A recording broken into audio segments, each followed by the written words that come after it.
თეატრალურ სამყაროში მინდა რომ გადმოვინაცვლოთ და ბატონ თემურ ჩხეიძეზე უნდა ვისაუბროთ. მართლა ძალიან დიდ რეჟისორზე, რომელსაც საკმაოდ დიდი ხნის ისტორია და თანამშრომლობა აკავშირებდა მარჯანიშვილის თეატრთან, არაერთი გამორჩეული და სასწაული სპექტაკლები გვახსოვს ყველას ჩვენ და სასიხარულო ინფორმაცია არის ის, რომ სწორედ კოტე მარჯანიშვილის სახელობის სახელმწიფო აკადემიური დრამატული თეატრის სხვენს ეწოდება მიენიჭება უბრალოდ ხო ბატონი თემურ ჩხეიძის სახელი. ეს ძალიან სასიამოვნო ინფორმაციაა და ამაზე ზოგადად ბატონ თემურზე და ამ მოვლენაზეც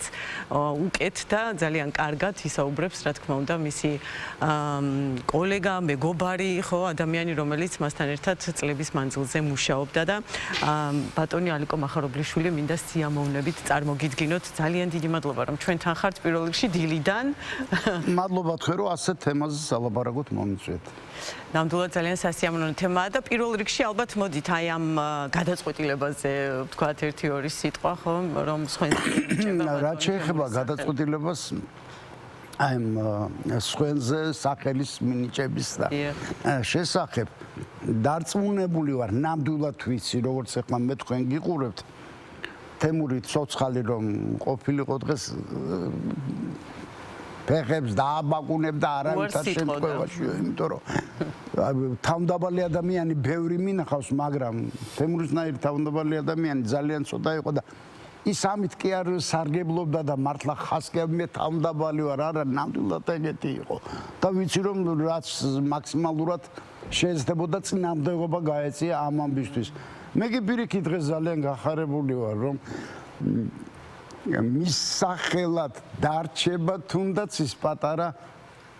სხვენი დავარქვათ თუ მცირე დარბაზი დავარქვათ რაც ყველა სასიხარულოა ჩემთვის მე თვითონ იმ სცენაზე ნათამაშები ვარ ბატონი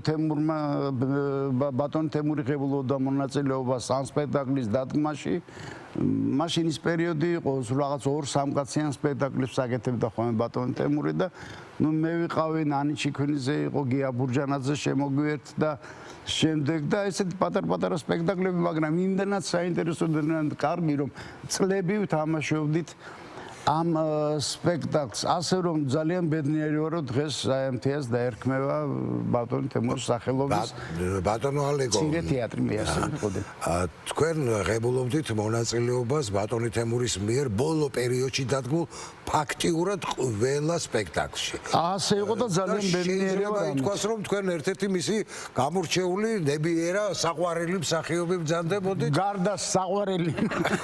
მსახიობისა აქ თქვენ ბატონი თემურის სტუდენტი ვიყავი, ჩვენი ურთიერთობა დაიწყო 17 წლის ვიყავი, მაშინ ცოტა ძნელა წარმოსადგენია ეხლა რომ შემომხედავს ადამიანი და აი იმ დღიდან მოყოლებული არ დავშორები ვართ ერთმანეთს. მე ვთვლი რომ დღესაც არ დავშორები ვართ ერთმანეთს. ცედა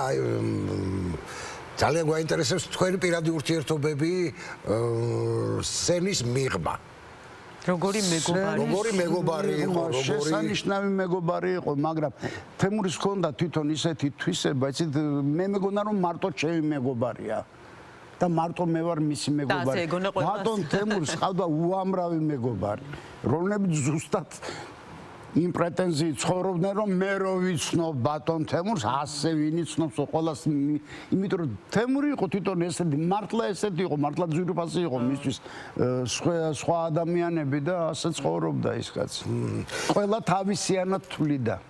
ბატონ ალიკო ბოლო ერთ-ერთი მისი ბოლო შედევრი არტ-ხელოვნება ერთ-ერთი ბოლო თორე მე იმის შემდეგ მაქვს ბედნიერება რომ ბატონი ალიკო არაერთხელ თქვენ სპექტაკლი არ გაგისცენიათ ვიცი ასე ახალი სპექტაკლი ასე რომ ხო და იყო ასეთი ჭორივით დადიოდა რომ თვითონ ეს პიესა დიდი არაფერი უცხოელი თუარსები ბულგარელი ავტორის მიერ იყო ეს არტ-ხელოვნება დაწერილი და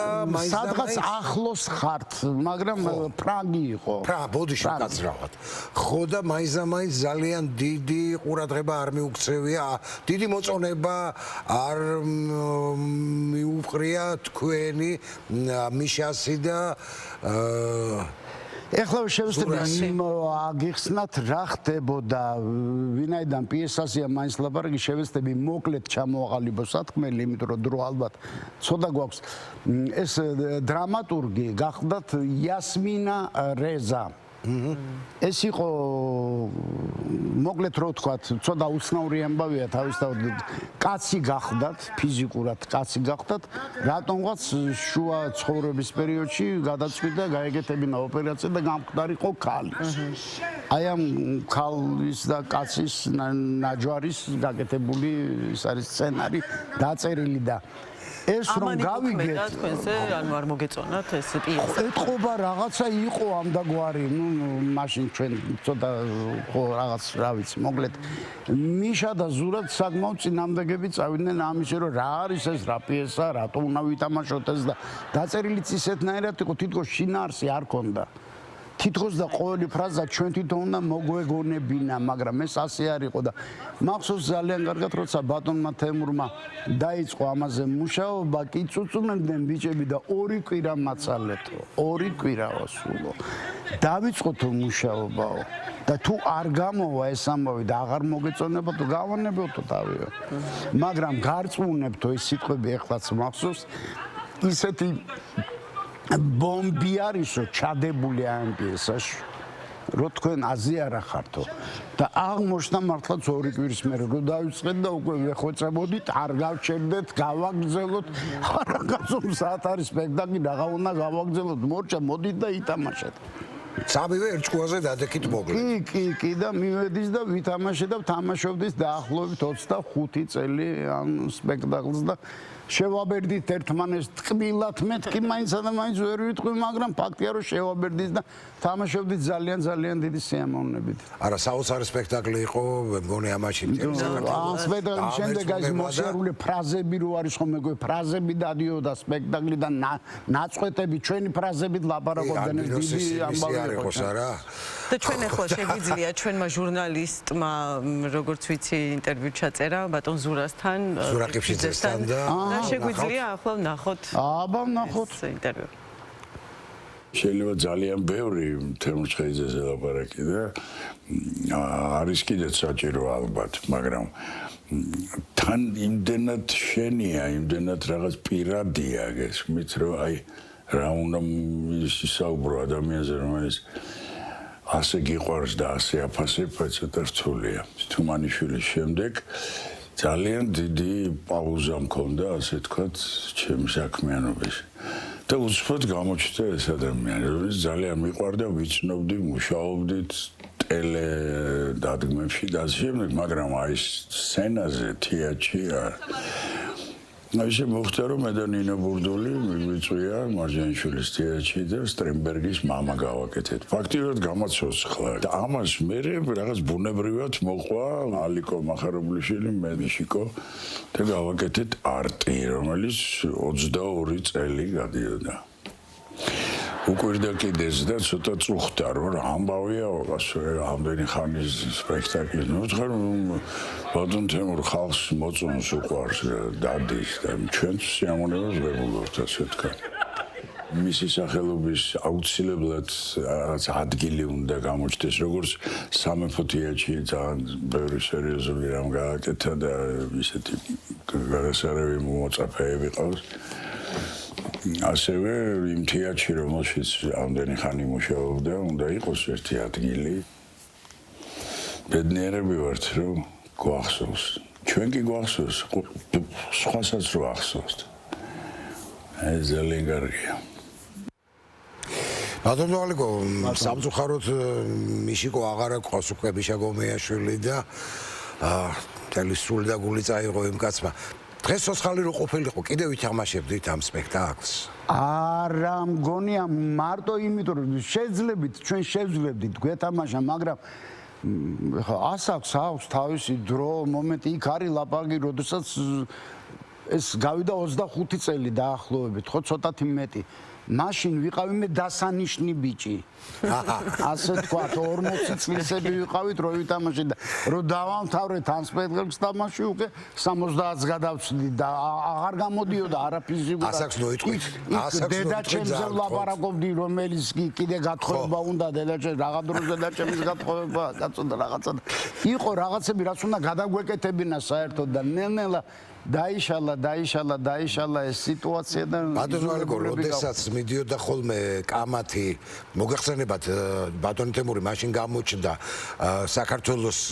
სცენაზე, თეატრში, როდესაც პლია დამოვიდა ძალიან ძლიერი რეჟისორების და ყველამ თავისი მიმართულება, თავისი სკოლა შექმნა და იყო ხოლმე კამათი და ბატონ თემურს ყავდა თავისი კრიტიკოსები და მე ყოველთვის მახსოვს რომ თქვენ იყავით ძალიან აქტიური დამცველი ბატონი თემურისა როგორც რეჟისორული სკოლის შემქმნელის. აი ამაზე მინდა ერთი-ორი თქვენი სიტყვა მისი როგორ გამოარჩევთ მას როგორც რეჟისორს. როგორც რეჟისორს ეს იყო რეჟისორი თითქოს და უბრალოდ აი მე პირადი მაგალითად შემიძლია თქვა, როდესაც ბატონი თემური მოკლედ ვიტყვი რაღაცას ხსნიდა, იმდენად გასაგები და იმდენად მარტივი იყო, რომ ეს ხო ვიცოდი გასო რა თუნდოდა ამას ახსნა და ეს, მაგრამ სხვები რომლებიც მაპატიონ სხვა რეჟისორებმა, მე ცუდ რეჟისორებზე ვიზახი, იმდენად რაღაცა თავბრუ დამხვევ რაღაცებს გთავაზობენ, რომ თვითონაც აზრი არ არის და ვერ ხდება რას ლაპარაკობს და მე როგორ უნდა გამაგებინოს, მაგრამ რატომაც თვლიდნენ, რომ რაც უფრო გაუგებრად ილაპარაკებდა, რაც უფრო ფანტაზიორობას მიყოფ ხელს, ის უბრალოდ საქმე აკეთე კარგად რა. სწორედ ეს ყოფილა მე დრომ დაამტკიცა, რომ ზუსტად დიდი რეჟისორები ისინი არიან, ვინც უბრალოდ და მარტივად აკეთებს რაღაცას. ხო, შექსპირი დაწერილია, ხო, ჰამლეტი დაწერილია, რამდენჯერ უნდა დადგა, მაგრამ დადგი ისე როგორც დაწერილია ჰამლეტი. უკვე კარგი იქნება, ხო? ჩვენ გვინდა ჰამლეტისგან გავაკეთოთ რაღაც აჯაფსანდელი და არ გამოვა. ასეთი რამ. ამიტომ ქონდათ თემურს თავის ხელწერა ქონდა, ბატონ რობერტს თავის ხელწერა აქვს, მარჯანიშვილს თავის ქონდა, ახმეტელს თავისი ქონდა, მაგრამ ეს თავისი იყო დანარჩენებს არანაირი ხელწერა არც აქვთ, არც საკუთარი, არც სხვისი, არც არაფერი და არიან ეს ცარიელი პრეტენზიები დადიან. 14 იანვარი არის საქართველოს თეატრალურ მოღვაწეთა დღე. აი ზუსტად ამ დღეს მოხდება ის საზეიმო პატარა ცერემონიალი, როცა ბატონი თემურის სახელი მიენიჭება მარჯანიშვილის სახელობის თეატრის სხვენს. ჩვენ სარგებლობთ შევთხოვით და თქვენს გილოცავთ